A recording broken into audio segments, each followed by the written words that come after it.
Hello, magandang gabi. Ano muna tayo? Disclaimer muna.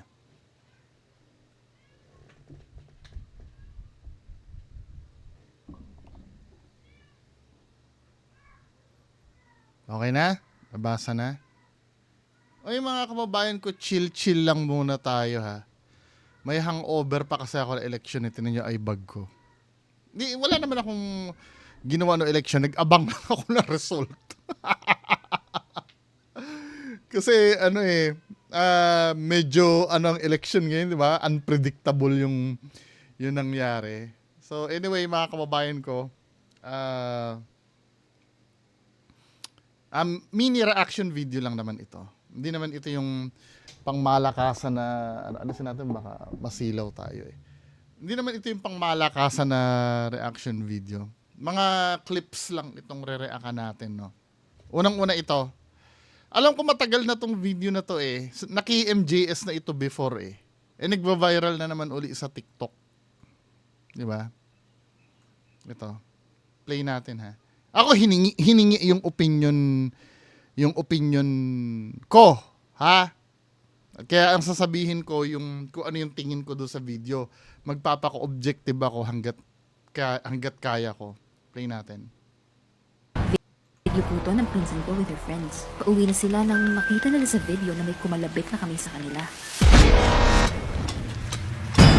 Halos mangayak-ngyak sila noon sa takot. Sa akin, no? Sa akin, hindi to paranormal eh. Feeling ko lang naman, feeling ko set up ito eh. Kasi, tingnan mo, ngayon lang ako nakakita na nagtitiktok na ganyan lang ng ganyan. Wala namang, alam mo yun, di sana nagpitsura na lang kayo, hindi magtitiktok kayo, ganyan lang kayo ng ganyan. Halatang may kinokoberan kayo do sa likod eh. Tsaka nung dumating na yung kamay, Puto ng pinsan ko with her friends. bigla nang zinom yung video. Nakita nila sa video na may kumalabit na kami sa kanila. Biglang zinom na lang yung video. Hindi natin alam yung nakikita sa ilalim. Tsaka ito ha, let's say halimbawa ito, kamay ito ni ate. Kamay yan ni ate, no, na nakaakbay dyan. Nung kinalabit siya, nagalaw yung kamay mo eh. Imposibleng hindi mo mararamdaman yun. Kasi nagkaroon ng pressure dun sa kamay mo eh. Nagalaw mo eh. Halos mangayak-ngyak sila Ayan noon oh, sa halos buhatin nga yung kamay mo eh. Kaya hindi ako naniniwala. Ito set up to. Yun ang tingin ko ha. Ngayon, kung kukontrahin nyo ako, bakit ika? Porket ba ika na Hindi wala eh. Circumstantial yung sinasabi ko eh. 'Di ba? Kung kukontrahin nyo yung sinabi ko, patunayan yung totoo yan. Hindi naman natin alam kung totoo yan or peke. Dahil hindi natin alam kung totoo yan o peke, may kalayaan tayo mag-decide kung saang side tayo papanig. Ako, panig ako sa hindi totoo. 'Di ba? Maniniwala ako, at least, hindi naman sa maniniwala pero medyo makukumpel ako if ganyan nakikita natin yung ilalim, biglang may kakalabit sa likod. Pero anong nangyari kasi habang ganyan lang sila ng ganyan, bigla nag-zoom eh. Pauwi na sila nang makita nila sa video na may kumalabit na kami sa kanila. Tapos nung nag-zoom, hindi na sila sumasayaw. 'Di ba? Halos mangayak-ngyak sila noon. Wala eh. Zinom kasi nila eh. Tapos imposibleng hindi mo maramdaman yun na nabot. Pero sige, palusutin natin. Baka mamay iniisip nito ni ate na ang gumalaw sa kanya ay ito. 'Di ba? Diyan parang may sing-sing yung yung multo eh. May sing-sing ba? Oh, may sing-sing yung multo oh. Pati yung sing-sing may kaluluwa. 'Di ba? Hindi to totoo. Bibigyan ko naman ng presentation. Nasa 90% hindi siya totoo. Yun.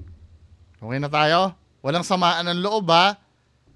'Di ba? Kung lalabanan yung totoo yan, kayo mag-explain. Ang hirap sa mga bobo kasi na nagagalit sa akin. Hindi, i-explain mo paano hindi naging totoo. 'Di ba? By default, hindi to totoo. Ngayon, kung ipipilit yung totoo, kayo dapat ang mag-explain na ito ay totoo. Hindi ako. Anyway, next video. Ito, hula ni... Ay, hindi pala video, post. Hula na naman ni Rudy Baldwin nung May 11. Ito. Dami nito ah. Well, kadalasan ganito naman mag-ano si Rudy Baldwin eh. Pero basahin natin, tiyagain natin. No? May 11, 2025. Hashtag Malabon, Parañaque, Valenzuela, Pasig, Makati, Cavite, Laguna, Batangas, Caloocan, San Andres. Hindi mo nila sabi na buong Pilipinas. Binondo, vision ito ang mga lugar na kung saan na nakikita ko sa vision ko na magkakaroon ng mga sunog. Diyos ko naman, ito yung matagal na hula ko na rin eh, magkakaroon ng sunog dahil mainit ngayon ang panahon. Diba? Kung tutuusin, hindi rin naman ito makakatulong eh. Ibigay mo yung date. Mas makakatulong ito kung ibibigay mo yung date. Pero kung ganyan, na magkakaroon ng sunog, sobrang generic niyan. Hindi ka pa pinapanganak, may bumbero na nagpipredict na magkakaroon talaga ng sunog. Kaya nga tinatag ang Bureau of Fire eh. 'Di ba? Dahil inaasahan talaga magkakaroon ng sunog kahit saan lugar. Katarantaduhan ito. Bigyan mo kami ng date. Kasi kung wala ka ibibigay na date, walang silbi ito eh. Walang silbi itong hula mo na to. Hindi ito nakakatulong. Dalawang sunog na nakita ko mangyari pa lamang at hindi ito kalayuan sa McDonald. May warehouse. Anong McDonald? Ilan ba ang McDonald sa buong sa buong Manila, sa buong Pilipinas? May warehouse ako nakikita at isang sunog mismo ay isang bodega sa Malabon. Ito, specific bodega daw sa Malabon. Kailan ang tanong? Parañaque, 3 sunog. Ito ay isa mismo. Pero ito ha, nakakatamad na kasi basahin eh. Di ba? Let's say halimbawa, ang dami niya kasi lugar na sinabi. Shotgunning ito eh. Sa dami-dami na sinabi niya na yan, pag merong isa dyan na tumama, magaling na siyang manghuhula. Pero the rest, hindi tumama, hindi na mapapansin yun ng nagbasa. Ang matatandaan mo lang dito yung mga magkakatotoo eh. Pero yung mga sablay na hula dito, hindi nyo sa dami niyan, oh. Imposibleng walang tumama dyan. Doon sa sunog pa nga lang eh. Sa sunog na part nga lang eh. Ito may binabanggit pa siyang bus terminal na masusunog din, 'di ba? Warehouse na nasusunog. Ano pa ba ang sunog dito? Cavite daw may masusunog. Sunog, may clinic din na masusunog. hindi ko naman nabasa ko lang clinic eh. Isang line-in clinic. Hindi ito kalayuan sa isang line. Ang dami siya sinasabi. Pero pag nagkatotoo lang dyan, yung warehouse na nasunog, yun lang ang matatandaan nyo. The rest na hindi nagkatotoo, hindi nyo matatandaan. Matatandaan nyo lang yan pag nagkakatotoo na. 'Di ba? Invalid yan eh. Kahit ako kaya kong gawin yan men eh. Sabihin ko lang magkakaroon ng aksidente sa Caloocan. Hindi ko sasabihin kung kailan ha, pero time will come, magkakaroon talaga ng aksidente sa Caloocan at maaalala nyo ko pag nagkaroon ng aksidente sa Caloocan.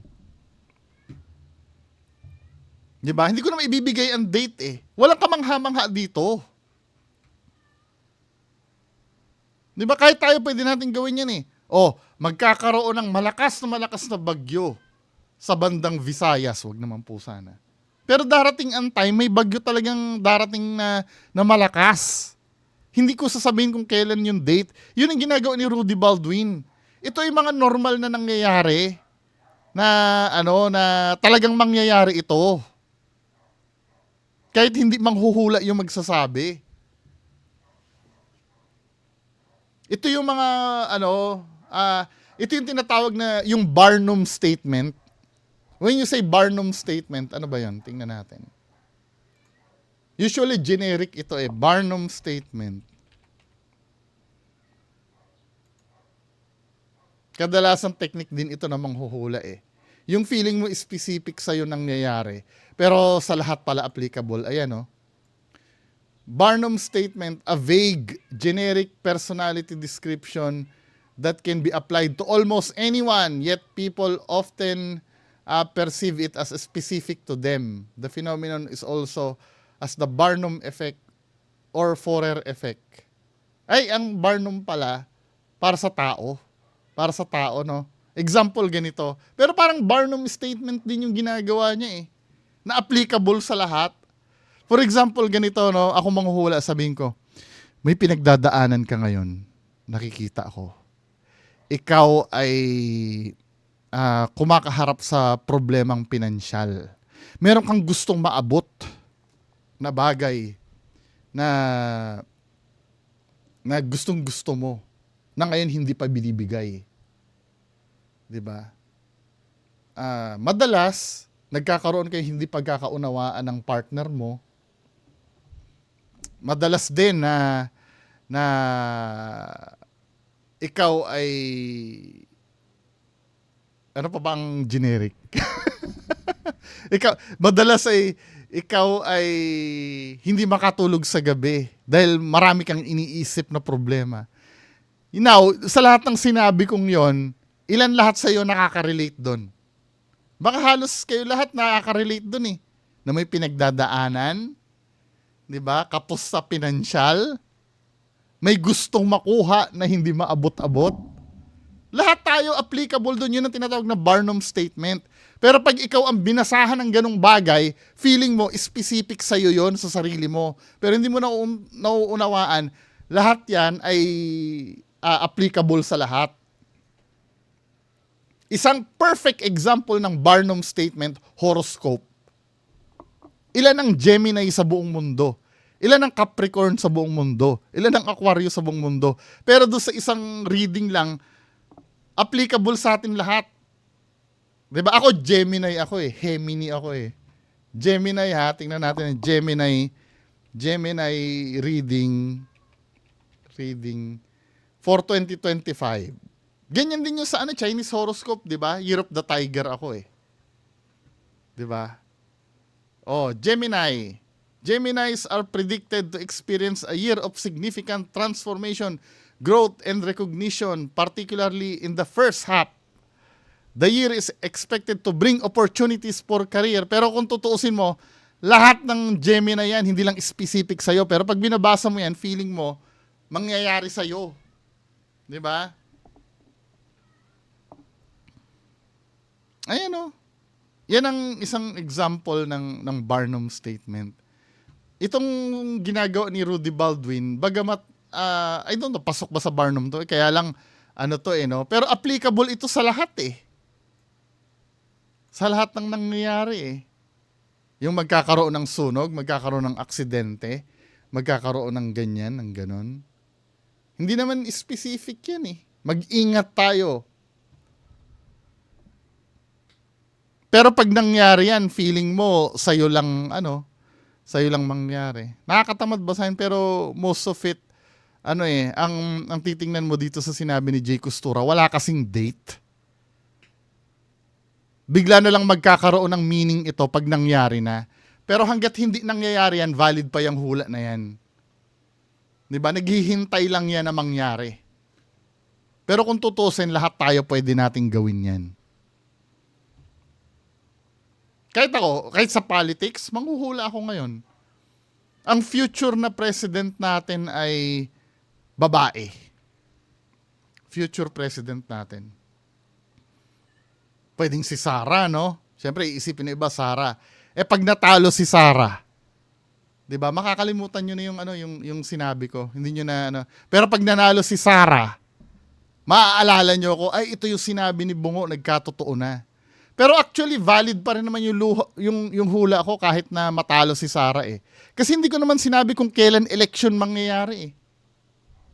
'Di ba? Sasabihin ko lang, sa susunod na election, sa future, hindi pala susunod na election specific kasi iyon pag sinabi kong susunod na election. Sasabihin ko lang, sa future magkakaroon tayo ng babaeng presidente. Sa future. 'Di ba? Hindi nanalo si Sara sa susunod na election.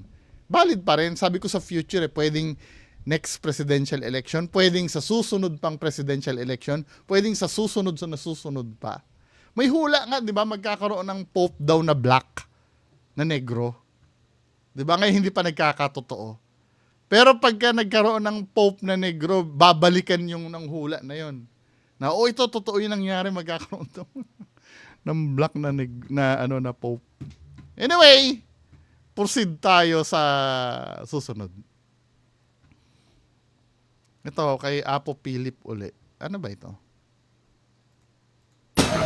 Nangangatali. Ngayon, sibat, kidlat, apoy. Nakabahan. Tinatanong niya para kabahan, ano? Sir pa yung kuryente nyo nga, para matisting.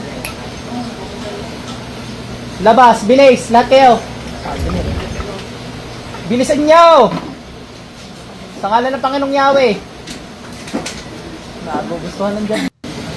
Hindi ba sinabi kong kidlat? Nangangatali. Ngayon, Ano nangyari doon? sibat, kidlat, apoy. Nakabahan. Dinuraan eh. Pero nai-stress na si ate eh. Sir pa yung kuryente nyo nga, para matisting. Labas, bilis, lahat kayo. Sabi niya. Bilisan nyo! Sa ngalan ng Panginoong Yahweh. Nagugustuhan lang dyan. Wala naman nangyari ah. Anong nangyari doon? Sino nag-forward sa akin yan? Wala naman nangyari sir eh. Binalikan ko yung nag-ano sa akin. Next! Pero di ba, ginanuhan niya ng ginanuhan. Next! O, ano ito kay channel ni Hiwaga. Or page ni Hiwaga. Hiwaga page. Ano to? Sa batang ito. Mga kaibigan, kung makikita nyo sa video na kuha ng kanilang CCTV, ay dadalawa lamang sila dun sa kwarto, isang bata at ang kanyang lola. Maya-maya lang ay bigla na lang mahihila sa paa niya at sa takot nito ay napatakbo siya dun sa labas. May Ayon sa kwento, yung kanilang lola raw ay may sakit at hindi na masyadong nakakapagsalita, pero lagi daw itong may tinuturo dun sa kwarto na hindi nila nakikita. saan nakuha yung istorya na yon? Inimbento lang. Yan ang minsan inaano ko eh. Alam nyo ba si Manong Jimmy? Manong Jimmy na kaaway ni Yana. Naalala nyo yun? Hindi naman pala daw mayaman yun. Driver lang pala si Manong Jimmy. Anyway, wag na natin pag-usapan. Self-preservation para hindi siguro siya makidnap. 'Di ba? O yung pagiging mayaman is subjective. Pwede. Na kahit nga may 1 million ka ngayon, hindi mo na masasabing mayaman ka eh. 'Di ba? Dahil 1 million lang ang laman ng bank account mo, 'di ba? Anyway, balik tayo dito dito sa Hindi ako naniniwala pag yung kwento ay galing sa ganyan-ganyan. Ngayon, kung yung video man ay totoo at hindi Ito ha. scripted, ay alam nyo bang meron Alam mo ang nakita talagang kong masamang espiritu ang nakakagawa ng ganito at sila ay tinatawag na poltergeist. Isa sila sa mga pinakaunang espiritong nanirahan Alam mo ang isa sa dahilan kung bakit hindi ako naniniwala. dito sa ating Papakita mundo ko sa inyo na ha. sa sobrang lakas ng kanilang enerhiya ay may kakayahan silang magpagalaw ng mga gamit, gumawa ng ingay at manakit ng tao. Sikat ang kwento nila lalo na sa German folklore at ginawan pa nga sila ng palabas noong 1982 at 2015 na pinamagatang Na-rewind ba to? Hindi, no? poltergeist. Kaya naman kung may mga gamit sa inyong bahay ang bigla-bigla na lang gumagalaw kahit na wala namang hangin o Kasi tao, nare-rewind eh. ang ibig sabihin nito ay merong poltergeist sa bahay nyo. Ito ha. Nakikita nyo kasi, yung paa kasi ni Kuya, pinapangtukod niya to. Para gumalaw siya. Hindi consistent yung paghila sa kanya eh. Kasi dapat ko hihilahin yan, hindi maiiwan itong paa na to. Parang tinukod niya eh, para gumalaw siya. Tinan nyo ha. Ano nga ba ang humila sa batang ito? Tama. O, diba? Mga kaibigan, kung Tinukod niya yung, yung paa niya eh. Kasi kung hihilahin yan, kasama yung kabilang paa dapat. Nakikita nyo sa video na kuha ng kanilang CCTV ay dadalawa lamang sila dun sa kwarto, isang bata at ang kanyang lola. Maya-maya lang ay bigla Di ba? Paa nyo. Wala to, man. na lang mahihila Now, kung maniniwala kayo dyan, go ahead. Karapatan nyo maniwala dyan. Ako hindi. Next! Ito, last, no? Kay ano rin to eh. Isang manananggal nga ba ang Manananggal nakunan daw. sa videong ito sa Dipolog City?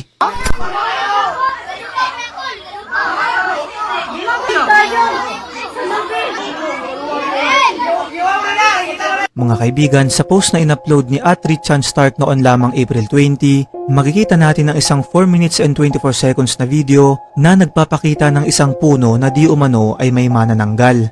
Ito ay nakunan sa Dipolog City sa Zamboanga del Norte at kung mapapansin nyo sa bandang taas ng puno ay may gumagalaw na parang isang malaking pakpak. Ayon naman sa ilan, ito lamang raw ay Dahon. dahil sa malakas na hangin, pero ayon naman sa iba, kung ganun daw ay bakit yung bandang taas lamang ang gumagalaw at hindi yung ibang mga dahon. Tinapos ko yung video at wala namang naaktuhan na eksaktong manananggal at wala rin itong masyadong konteksto.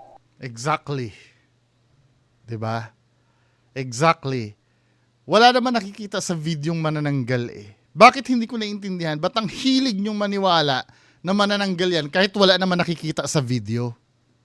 Inuulit ko na naman para sa mga bobo na nagsasabi na kinokontra ko yung paniniwala. Yung paniniwala nyo sa manananggal, wala akong pakialam doon. Ang pinag-uusapan natin yung video. Ang mga tanong ko, may nakita bang manananggal sa video? Wala. 'Di ba? Binantayan nila yan. I'm so sure hindi naman habang buhay na nandyan yung manananggal. Kapag tumakas yung manananggal na yan dyan, makukunan nila ng video. May nag-surface ba na video na ganun? Wala din. Sa dami ng tao na nandyan, no? Ngayon, totoo man o Sa hindi dami na ng ito tao na nakatutok isang ang cellphone manananggal, dyan. ay alam nyo bang ang mga manananggal Nahirap sa atin, minsan nga, pa yan eh, magagalit pa yan. Dahil sasabihin, hindi daw pinaniniwalaan hindi daw ginagalang ang paniniwala nila. Wala naman talaga manananggal doon sa video eh. Gumalaw lang ng gumalaw yung dahon. Manananggal na sa inyo yon. Kayo naman, ginagawa nyo naman tanga yung sarili nyo. Di ba? Wala namang debunkable doon eh. Gumalaw yung dahon. Let's say may nagpagalaw, no? Kahit hindi mahangin. Sasakyan ko yung logic nung sinabi niya. Sabi niya, kung hangin daw yon, bakit na yung ibang dahon daw ay hindi gumalaw? Bakit yung tuktok lang? O dahil tuktok lang ang gumagalaw, manananggal na? Kung tutuusin nga, kung gagamitin yung kokote nyo, mas lalong hindi manananggal yon. Dahil kung manananggal yon, hahampas sa mga dahon yung pakpak niya. Hanggat maaari, para maka-generate siya ng lift, dapat walang sagabal dun sa pagganon niya. Bakit pupunta sa taas ng nyog yun? Sumabit doon sa nyog? Di abangan nila yung pagbagsak nun. Kasi hindi na makakaalis yun doon. Kasi kailangan bumuelo nun para, di ba, men? Ewan ko sa Pilipino. Minsan, hindi ko naiintindihan, mas gusto nilang paniwalaan yung malayo sa katotohanan. Now, inuulit ko kung maniniwala kayo dyan, bahala kayo. Yung video ang pinag-uusapan natin yung video Kung maniniwala kayo may manananggal doon, bahala kayo. Anyway, yan lang po mga pag-usapan natin ngayong gabi. Magandang gabi sa inyo lahat. Bye-bye.